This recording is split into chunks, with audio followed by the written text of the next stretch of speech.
ابراہیم بیان فرماتے ہیں کہ جتنا مزہ اور جتنا سکون اس 40 دن کی زندگی میں ملا، اتنا ساری زندگی میں سکون مجھے میسر نہیں ہوا۔ لہذا یہ آپ کا دوسرا امتحان ہے۔ پہلا آپ کا بتوں کو توڑنا، خاندان والوں کا نکلنے کی دھمکی دینا، اور یہ سارے کا سارا ایک امتحان۔ اگلا پیراگراف اب یہاں سے شروع ہوتا ہے۔ ابراہیم علیہ السلام حق کا پودا لگانے کی کوشش میں سفر کر رہے تھے، مناسب زمین تلاش کر رہے تھے کہاں سے سفر کی اللہ کی توحید کی شروعات کی جائے۔ جیسا آپ نے دیکھا ہے کہ کسان پودا اگانے کے لیے، بیج ڈالنے کے لیے زمین کو اس قابل بناتا ہے کہ وہ پودے کو اگا سکے، ایسے ہی زمین پر بیج کو نہیں پھینکتا ہے۔ اسی طریقے سے حضرت ابراہیم علیہ السلام مناسب زمین کو تلاش کر رہے تھے کہ کہاں سے اللہ کی توحید کا کام شروع کیا جائے۔ لہذا آپ نے اب اس جگہ کو، عراق کو چھوڑنے کا فیصلہ کر لیا، اور آپ نے اپنے ساتھ اپنی چچا زاد بہن حضرت سارہ کو لیا ہے، جن سے آپ کا نکاح ہو چکا تھا، اور آپ کے ساتھ میں حضرت سارہ علیہ السلام کے ساتھ ساتھ آپ کے بھتیجے جو آپ پر ایمان لے آئے تھے، جن کا نام لوط علیہ السلام ہے، باپ کا نام ہاران ہے، وہ ایمان لے آئے، وہ بھی آپ کے ساتھ چلتی ہے۔ لہذا آپ نے ملک شام کی زمین کا انتخاب کیا، شام سے آپ نے مصر کا سفر شروع کیا۔ اب مصر کے اندر جب آپ پہنچے ہیں تو وہاں پر ایک بادشاہ ہے، اور بادشاہ انتہائی ظالم اور جابر ہے، جس کا نام سنان بیان کیا گیا ہے۔ حضرت ابراہیم علیہ السلام کے ساتھ آپ کی بیوی سارہ علیہ السلام بھی ہیں۔ اس بادشاہ کے بارے میں یہ مشہور تھا کہ یہ جب کوئی نئی عورت اس علاقے میں آتی تو وہ اس عورت کے ساتھ میں گھناؤنی حرکت کیا کرتا تھا۔ بعض مؤرخین نے اس کا نام رقیون بیان کیا ہے۔ علامہ قاضی سلیمان منصور پوری رحمت اللہ علیہ اپنی کتاب رحمت للعالمین کے اندر اس کا نام رقیون بیان فرماتے ہیں۔ لہذا حضرت سارہ علیہ السلام ساتھ ہیں۔ حضرت سارہ علیہ السلام سے ابراہیم علیہ السلام نے کہا کہ جب بادشاہ تمہیں اپنے پاس اپنی ناجائز خواہشات کو پورا کرنے کے لیے بلائے تو تم اس سے یہ کہہ دینا کہ ابراہیم علیہ السلام میرے بھائی ہیں اور میں ان کی بہن ہوں۔ اس بادشاہ کا یہ طریقہ کار تھا کہ اگر بھائی بہن کا رشتہ کسی کے درمیان میں ہوتا تو وہ اس کے ساتھ میں بدسلوکی نہیں کیا کرتا۔ لہذا ابراہیم علیہ السلام کی بیوی حضرت سارہ علیہ السلام کو بادشاہ نے بلایا۔ آپ کی کرامت کی وجہ سے، آپ کے جاہ و جلال کی وجہ سے بادشاہ خوف زدہ ہو گیا، اور حضرت سارہ علیہ السلام سے کچھ نہیں کہا، اور آپ کو اسی حال کے اندر چھوڑ دیا۔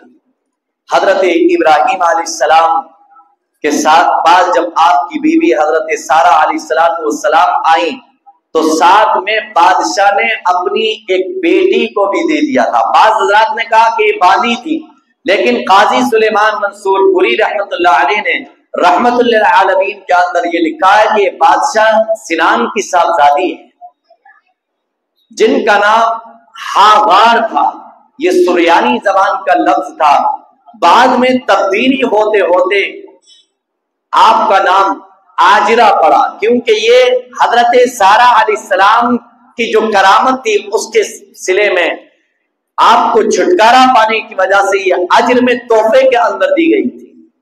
اس کے بعد آپ کا نام تبدیل ہوتے ہوتے ہاجرہ ہو گیا۔ لہذا حضرت ہاجرہ علیہ السلام اور حضرت سارہ علیہ السلام آپ کے ساتھ ہیں۔ آپ ملک شام تشریف لے آئے۔ ملک شام جب آپ تشریف لے آئے تو آپ کے بطن مبارک سے، یعنی حضرت ہاجرہ علیہ السلام کے بطن مبارک سے ایک بیٹا پیدا ہوا جس کا نام اسماعیل رکھا گیا ہے۔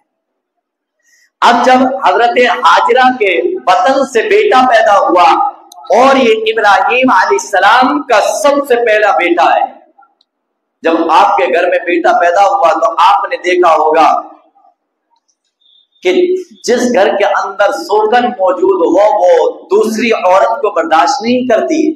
یہی حال حضرت ابراہیم علیہ السلام کے ساتھ میں ہوا کہ جب ابراہیم علیہ السلام کا بیٹا پیدا ہوا، اور روایات میں آتا کہ 86 برس کی عمر میں بیٹا پیدا ہوا ہے، جب 86 برس کی عمر میں بیٹا پیدا ہوا ہو، اندازہ لگاؤ حضرت ابراہیم علیہ السلام اپنے بیٹے اسماعیل علیہ السلام سے کتنی محبت کرتے ہو۔ لہذا یہ بات حضرت سارہ علیہ السلام کو برداشت نہیں ہوئی، اور انہوں نے کہا کہ ان دونوں کو میری نظر سے الگ کر دو۔ اب حضرت ابراہیم علیہ السلام کو اللہ نے حکم دیا ہے کہ انہیں ایسی وادی کے اندر چھوڑ کر آؤ جو بالکل سنسان ہے، جہاں کوئی آبادی نہیں ہے۔ حضرت ابراہیم علیہ السلام نے ایک پانی کا مشکیزہ لیا ہے، اور کھانے کے لیے کچھ کھجوریں لی ہیں، اور آپ نے سرزمین عرب کا سفر شروع کر دیا ہے۔ آپ عرب کی سرزمین پر پہنچے، آپ نے اپنی بیوی حضرت ہاجرہ کو اور اپنے بیٹے اسماعیل کو اس جگہ پر چھوڑا، اور چھوڑنے کے بعد آپ نے رخصت لی ہے، آپ وہاں سے چل دیے ہیں۔ یہ آپ کا دوسرا امتحان ہے۔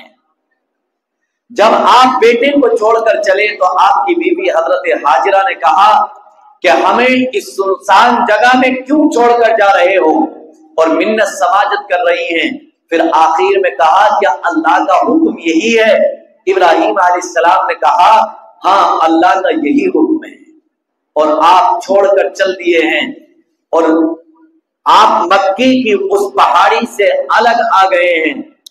جب آپ کا بیٹا اور آپ کی بیوی آپ کی نگاہ سے اوجھل ہو گئی تو ابراہیم علیہ السلام نے مڑ کر دیکھا ہے، کیونکہ باپ کے دل میں اولاد کی محبت بے انتہا ہوتی ہے۔ آپ نے مڑ کر دیکھا اور پھر اللہ سے دعا کی ہے، ربنا انی اسکنت من ذریتی بواد غیر ذی زرع عند بیتک المحرم۔